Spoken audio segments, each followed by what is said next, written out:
Bringing it all together with meal planning. Meal planning can be one of the single most important aspects of developing a healthy lifestyle.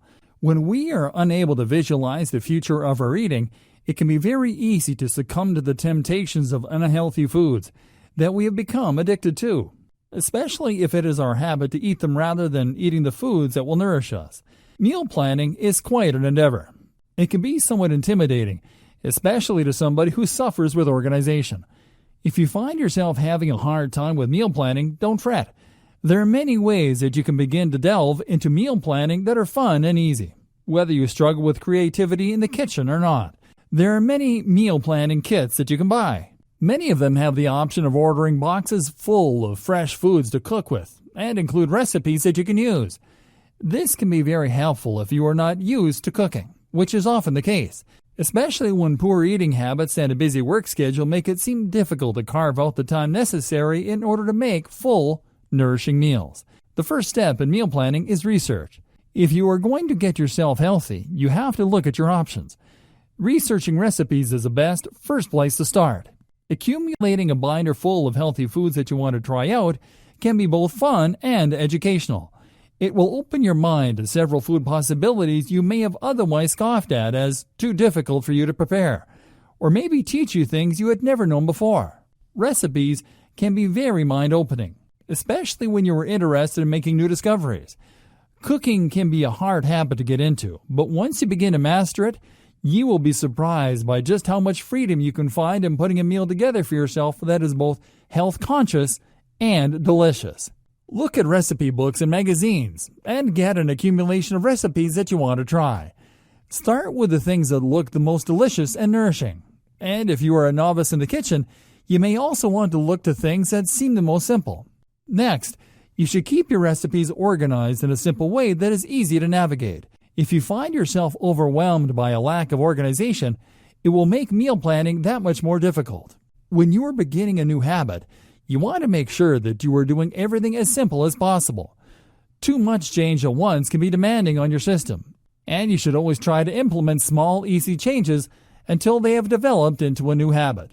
Make sure that they are easily accessible, so that when you want to begin preparing your meal, you can do so easily. If you are using a binder, you may want to consider laminating the pages or using plastic sleeves, so that if you are using it in the kitchen, they are not affected by water or other food contamination. When you organize your recipes, it would help to put them in order of breakfast meals, lunch meals, dinner meals, and snacks. This will help you to easily reference the proper recipes once you begin to start cooking. If you like, you can even organize your binder by day of the week and have your meals planned out for every day and printed out in the binder that way. There are many ways you can organize your recipes. Do what seems to make the most sense to you intuitively. Don't force yourself to adhere to a type of organization that doesn't work for you. Instead, make sure that you are doing what works best for you in your own life. Make sure that you are taking the time to regularly seek out new recipes that stand out to you to keep your creative juices flowing and your kitchen exciting. There are many types of recipes you can try, and the more you attempt, the more interesting going on a journey of healthy eating can be. Next, you should explore software such as Excel on Microsoft Office that will help you to organize your meal planning.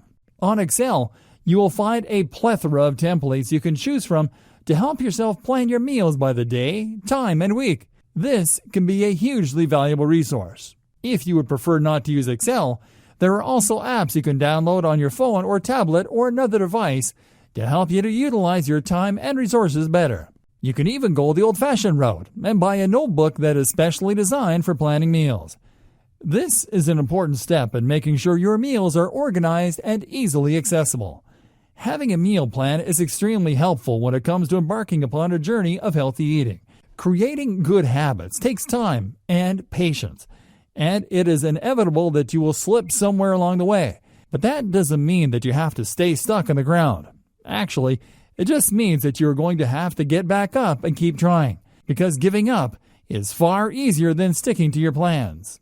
One thing that can really help when it comes to meal planning is sticking with a theme. For example, a lot of people have specific themes like Taco Tuesday, or another day that is assigned for a specific type of meal. If you think that would help you to stay on track, feel free to adopt that type of meal planning.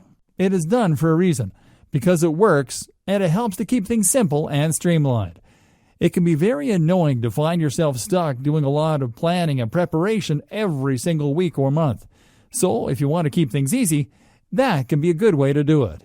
You could have a theme for bi-weekly meals, such as Taco Tuesday one night and maybe rice and vegetables the next Tuesday and alternate between them. There is no wrong way to plan your meals. What you have to make sure you do is to follow through.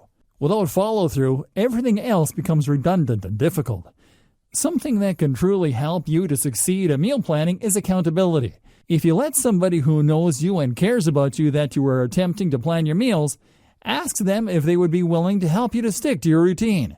They can help you by asking questions about how things are going and whether or not you're staying on track. They may also choose to encourage you and cheer you on through your endeavors. However they choose to support you, they can be very rewarding for both of you.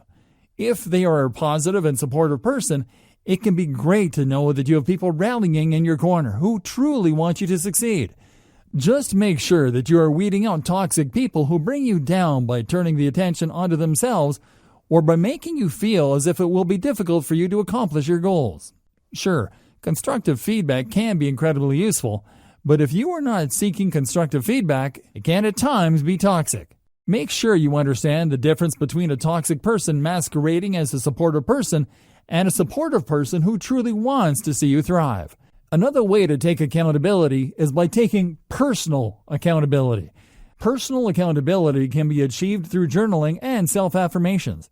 Talking to yourself about your goals, whether you do it internally or out loud, can be a good way to help you to stay focused and ask yourself whether or not you are doing the things that you hope to accomplish.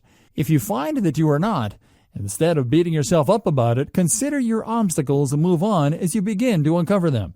The only way you will ever be a failure is if you do not try. If you try, everything will ultimately fall into place because you are making an effort and creating positive changes in your life. Journaling is useful for many reasons. It can help you to write down what you have eaten and when and how much. This will give you a good idea of what you can realistically expect from yourself. The things that you are unhappy with, you should address and take note of. But instead of being angry at yourself for not being able to tackle it right away, remember that it is a process and you need to go slowly. Instead of implementing an entire change in routine and planning out every meal for the next month when you have never done it before, instead, start slowly by easing into 1 or 2 meals a week, and then gradually adding in the rest as you feel comfortable with the process. Make it something that does not shock your system.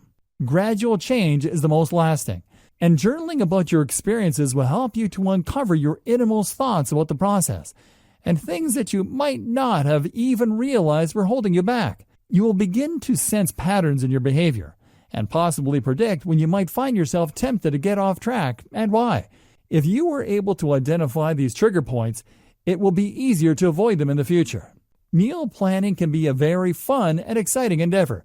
Even if you aren't the type who enjoys that type of organization, it can be very rewarding to think about exactly what you're going to be putting into your body and take the steps necessary in actually doing so. Everybody deserves a chance to become the healthiest version of themselves possible. And with meal planning and a healthy dose of self-esteem, you will be well on your way to a lifestyle of healthy eating.